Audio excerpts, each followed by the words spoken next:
আজকে আমি খুব খুশি। আমার এই নতুন গাছটিতে ভীষণ সুন্দর ফুল দিয়েছে।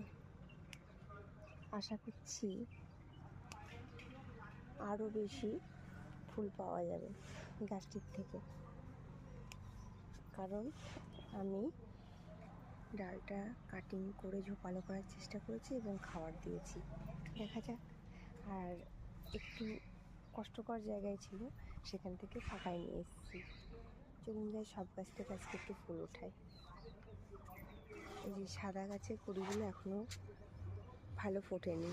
আজকে একটু তাড়াতাড়ি এসেছি ছাদ বাগানে, কিন্তু প্রচণ্ড রোদ্দুর।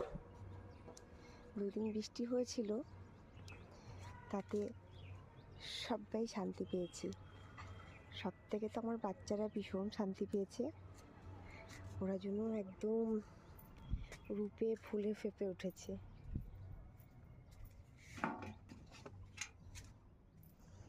প্রচণ্ড রোদ্দুর বন্ধুরা।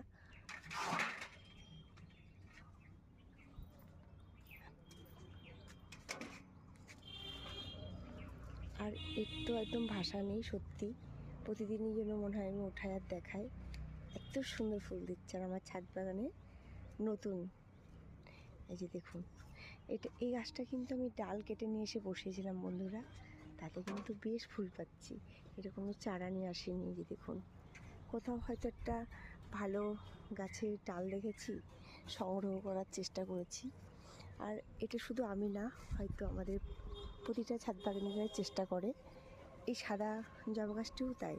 আর সাদা জবা গাছটির যে দেখানোর চেষ্টা করছি, এই যে পাশেই দেখুন একটা ডাল বার হয়েছে, তার থেকে দেখুন কি সুন্দর একটা পিঙ্ক কালারের জবাও আবার হচ্ছে।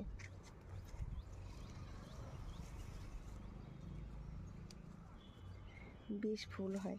আর এইভাবে আমি নেট দিয়ে ঘিরে রেখে দিয়েছি। তারা মা যেহেতু ঘরে আছে, বেশ কয়েকটি আর কি ছাদ বাগানে জবা গাছ আছে।